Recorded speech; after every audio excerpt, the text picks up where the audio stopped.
अमीर लोगों को आप क्या कहना चाहोगे? अमीरों से एक सवाल है।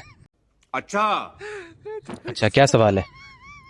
1000 रुपए का सवाल है। और यार उनको नहीं चाहिए आपसे 1000 रुपए। मुझे तो चाहिए ना। और यार मेरा मतलब है, आप अमीर लोगों को कोई पैगाम देना चाहोगे? अभी बता दे भाई, अभी बता दे। हाँ जी, मेरी अमीरों से एक गुजारिश है, अगर आप मेरी मदद करोगे तो कल मेरे गुर्दे का ऑपरेशन है, मेहरबानी करके मेरी किडनी बचा लो। बस लायक है क्या? अच्छा, कितने पैसे चाहिए आपको? 5 लाख रुपए। अबे साले। अच्छा यार, अफसोस हुआ है सुन के। आपकी किडनी को हुआ क्या है? क्या प्रॉब्लम है? भाई किडनी बेच रहा हूँ, आईफोन लेना है।